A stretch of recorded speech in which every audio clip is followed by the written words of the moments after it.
छड़ी उनके हाथ में हैरी पॉटर के किसी मैजिकल वॉन्ड की तरह लग रही थी। सामने खड़े थे राघव और उसके दोस्त, जो एक बार फिर किसी कांड के बाद क्लास के बाहर कर दिए गए थे। शर्मा सर ने कहा, तुम लोग ऐसे सुधरने वालों में से नहीं हो, बिल्कुल भी नहीं। इस बार तो तुम लोगों के घर पे कंप्लेन करनी ही होगी। राघव और उसके सारे दोस्त कान पकड़े बिल्कुल सर नीचे किए हुए खड़े थे। किसी के मुंह से चूं शब्द तक नहीं निकला। राघव ने थोड़ी हिम्मत दिखाई और कहा, अब सर, अब लास्ट वार्निंग देके छोड़ दीजिए। अब अगली बार से पक्का ऐसा वैसा कुछ भी नहीं होगा। राघव ये डायलॉग अब कम से कम 100 बार बोल चुका होगा। शर्मा सर तो आज बिल्कुल भी मानने को तैयार नहीं थे। उन्होंने कहा, नहीं बेटा राघव, और कितने धक्के तुम्हें मार मार कर पढ़ाया जाएगा। मैं तो कहता हूँ कि तुम ये सब छोड़ो और कोई गुंडों का गैंग ज्वाइन कर लो। आज बोलने का कोई मतलब नहीं था। शर्मा सर ने बात की तह तक जाकर आखिर पता लगा ही लिया कि वो जिस नल तोड़ने वाले लड़के की तलाश कर रहे हैं वो राघव और उसके दोस्त ही हैं। आज तो शामत लगभग आनी तय थी। राघव किसी तरह धक्के मार मार कर 8वीं क्लास तक तो आ गया था, लेकिन चाहे शर्मा हो या वर्मा, सभी से उसका 36 का आंकड़ा था। और आंकड़ों की ही तो बात थी। शर्मा सर ठहरे मैथ्स के टीचर, और अपना राघव, वो तो मैथ्स में कभी भी पासिंग मार्क्स से ज्यादा देख ही नहीं पाया था। राघव था तो बदमाशी, और धीरे धीरे बाकी लोगों के बीच स्टड वाली इमेज बनते जाने के कारण राघव दिन ब दिन और ज्यादा बदनाम होता जा रहा था। उसकी शैतानियों की खबर अब हर महीने में 2 बार तो जरूर ही उसके घर पहुंच जाती थी। आज भी वही हुआ।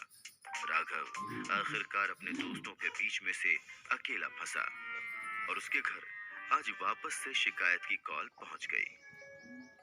नल तोड़ने के साथ साथ और कई काले चिट्टे माँ के सामने खोल के रख दिए गए। राघव वहीं सामने ही खड़ा था, चुपचाप, बोलता भी क्या। उसके दिमाग में तो बस वो सारे सीन चल रहे थे जो आज घर जाने के बाद होने वाले थे, और अब तो इतना एक्सपीरियंस होने के कारण उन्हें वो आराम से अभी से ही प्रिडिक्ट कर पा रहा था। राघव आज चाहता तो शर्मा सर के सामने गिड़गिड़ा कर खुद को बचा सकता था, लेकिन गेम्स का पीरियड होने के कारण क्लास की सारी लड़कियां भी ग्राउंड में ही थी, और उसके दिमाग में बस इतना ही आया, यार ये कान पकड़वा के इतनी बेइज्जती हो ही गई है, अब और नहीं होने दूंगा। इतने लोगों के सामने की बेइज्जती से अच्छा है कि आज कमरे में मम्मी की मार ही सही। अब राघव की उम्र में अपनी रेपुटेशन का ख्याल तो आ ही जाता है ना। और राघव ठहरा अपने ग्रुप का पुष्पराज, जो कहेगा तो बिल्कुल ही नहीं साला। स्कूल का बाकी दिन खत्म हुआ तो राघव घर पर पहुंचा। होना क्या था, जम के धुनाई हुई। पहले तो मार का गुस्सा निकाला गया, और उसके बाद प्यार से समझाने की भी नाकाम कोशिश की जाने लगी। राघव को खरी खोटी जम के सुनाने के बाद आखिर हर एक माँ की तरह राघव की मम्मी की भी ममता उमड़ आई। वो राघव को प्यार से समझाने लगी, बेटा, 1000 बार तुझे समझाया था कि ऐसी बदमाशी मत किया कर। बता, आज फिर तेरी कंप्लेन आई, मगर तू फिर भी समझने को बिल्कुल तैयार नहीं है। अरे थोड़ा सा ही सही, पर तू पढ़ाई पर तो ध्यान दे। अभी बिना पढ़े ही तू इतने मार्क्स लाता है, थोड़ा जो पढ़ लेता तो कितना अच्छा हो जाता। राघव पे इन सब बातों का कोई असर नहीं होता था, मगर फिर भी आज, क्योंकि उसकी गलती थी, तो उसे माँ को खुश तो करना ही था। माँ, मैं जानता हूँ, और मैं अब बहुत मेहनत भी कर रहा हूँ। वो बाकियों की गलती थी, लेकिन आज भी मैं ही फंस गया। राघव ने अपना रुआंसा सा चेहरा बनाकर माँ से कहा। माँ ने भी कुछ और बातें की और फिर वापस अपने काम में लग गई। शाम हुई तो राघव के पापा भी ऑफिस से आए। उन्हें भी आज दिन की आप बीती सुनाई गई, तो राघव ने जो एक्सपेक्ट किया था वही हुआ। पापा कभी भी डांटने या मारने में विश्वास रखते ही नहीं थे। उनके हिसाब से राघव कोई बदमाश या हुड़दंगी नहीं, बल्कि उस पर बस उम्र का असर था। मम्मी के किचन में जाते ही उनका हर बार का बस एक ही डायलॉग, बेटा तुझे कितनी बार बोला है, बदमाशी कर, बस घर तक मत आने दे। खामखा तेरी मम्मी अपना बीपी हाई कर लेती है। पापा, मैंने तो कुछ किया भी नहीं, राघव ने अपना पपी फेस बनाते हुए कहा। राघव के पिता ने उसकी तरफ मुस्कुरा कर देखा और सर हिलाकर वहां से चले गए। फिर तभी उसे लगा जैसे घर के बाहर कोई खड़ा है। राघव के दोस्त आज समय से आकर राघव के घर के बाहर चुपचाप खड़े थे। आज किसी ने भी उसे आवाज नहीं लगाई। दिन की स्कूल वाली बात सारे दोस्तों के बीच फैल गई थी।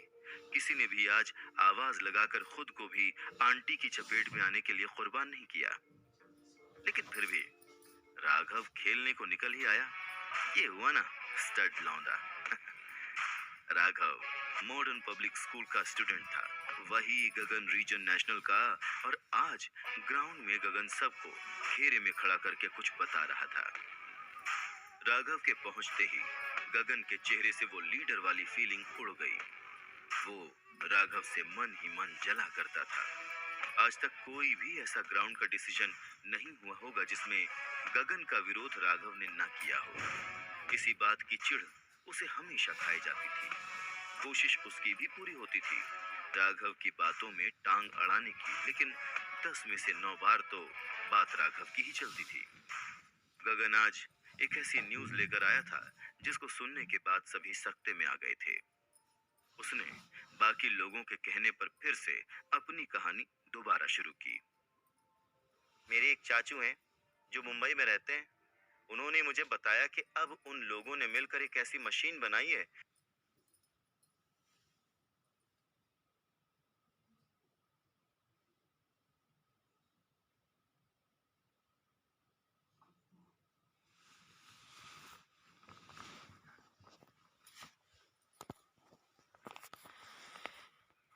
जिससे कोई भी आदमी दूसरे डायमेंशन में जा सकता है और वहां कुछ टास्क करने होते हैं या कुछ कुछ मिशन होता है।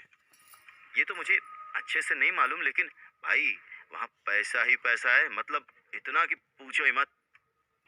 ये सब सुनकर सबके चेहरे पर हवाइयां उड़ रही थीं। गगन ने अपनी बात कंटिन्यू करते हुए कहा, हाँ, चाचू बोल रहे थे कि इतना पैसा एक दिन में कमा सकते हैं कि डेली एक एयरप्लेन खरीद लें। तुम लोग जानते हो, मेरे चाचू ने भी एक प्लेन बुक कराया है, लेकिन वहां सिर्फ बहादुर लोग ही जा पाते हैं। कई लोग तो पैसों की लालच में वहां गए और फिर कभी वापस नहीं आए। अगर तुम्हें वहां पकड़ लिया जाता है तो फिर तुम्हारे साथ क्या होगा ये कोई नहीं जानता। चाचू तो कह रहे थे कि भूखे शेर के पिंजरे में फेंकने जैसी पनिशमेंट है वहां पर। सबकी नजरें ये बात सुनकर बिल्कुल अंडे की तरह बाहर आ गई थीं। राघव भी एक कोने में खड़ा ये सब सुन रहा था। गगन अब भी अपनी बात किए ही जा रहा था। और जानते हो, वहाँ का 1 साल यहाँ के 10 साल के बराबर है। वहाँ लोगों की कार हवा में उड़ती है। उन्होंने तो ये भी बताया कि लोग वहाँ जाकर कोई ट्रेनिंग करके कुछ बनते हैं, अब जिससे पैसे तो बिल्कुल बारिश की तरह बरसते हैं। मैं नहीं मानता। राघव ने जैसे ही ये बात कही, गगन की नजरें गुस्से में आग बबूला हो उठी। गगन ने राघव को काटते हुए कहा, अच्छा, तो मेरे चाचू क्या झूठ बोल रहे? राघव ने पीछे रखे पाइप पर अपने पैर चढ़ाते हुए कहा, झूठ वो नहीं, तुम बोल रहे हो। ज्यादा कॉमिक्स पढ़ना बंद करो और ऐसी बेकार की बातों में क्रिकेट का टाइम वेस्ट मत करो। लगता है आज हार न जाओ, इसलिए टाइम पास का नया ही तरीका ढूंढ लिया तुमने। सभी राघव की बात सुनकर हंसने लगे। गगन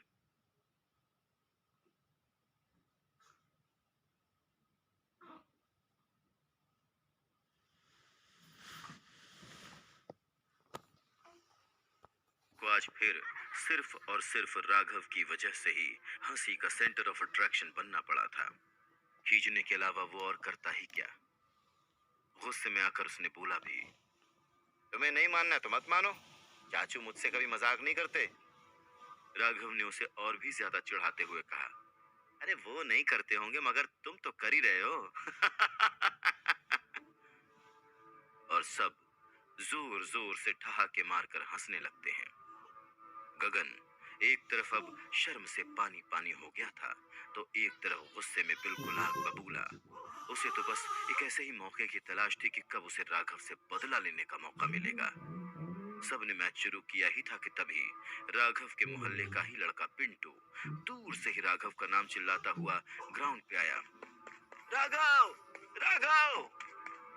पिंटू हांफते हुए कहता है, भैया, आपके घर पे कुछ लोग घुस आए हैं, जिसकी बाहर जोर जोर से चिल्लाने की आवाज आ रही थी। जल्दी चलो आप। राघव ने इतना सुना ही था कि आव देखा न ताव सीधा अपने घर की ओर दौड़ पड़ा। उसके पीछे बाकी सारे लोग भी दौड़ने लगे। राघव जब घर पहुंचा तो देखा कि कुछ लोग थे जिनकी लंबी काली गाड़ी राघव के घर के बाहर ही खड़ी थी और कभी उन लोगों की तो कभी राघव के पिता की आवाज बाहर आ रही थी।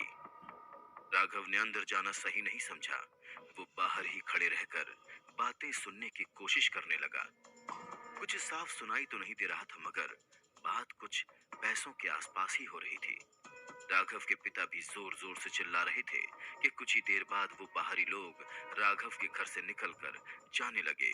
तभी उनमें से ही एक ने चिल्लाते हुए राघव के पिता की तरफ उंगली दिखाते हुए कहा, 10 दिन की मोहलत है तेरे पास।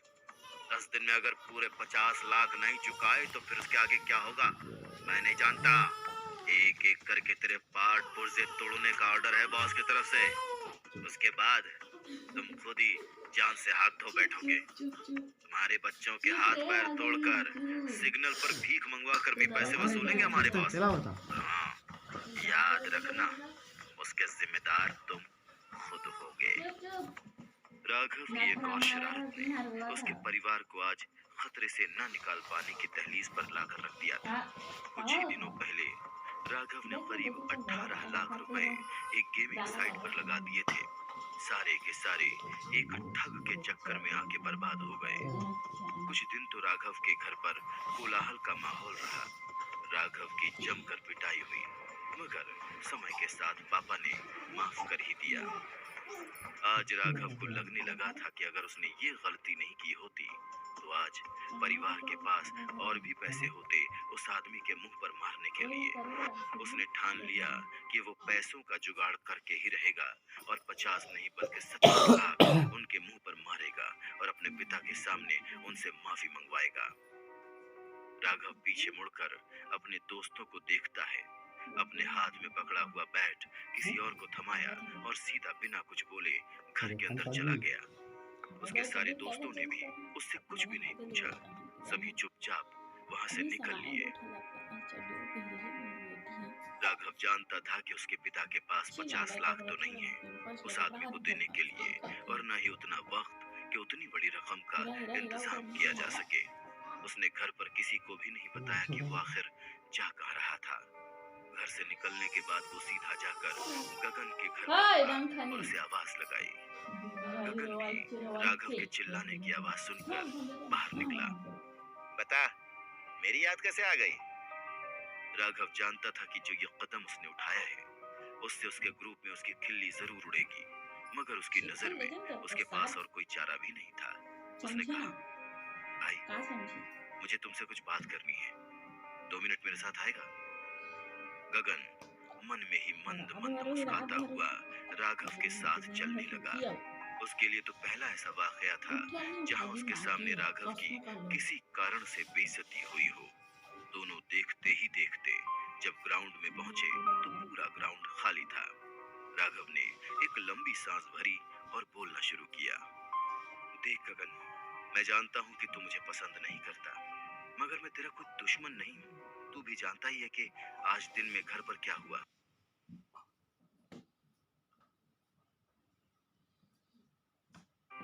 उन लोगों ने 50 लाख रुपए मांगे हैं और हमारे पास उतने पैसे नहीं हैं। गगन ने उसे बीच में ही काटते हुए कहा। तो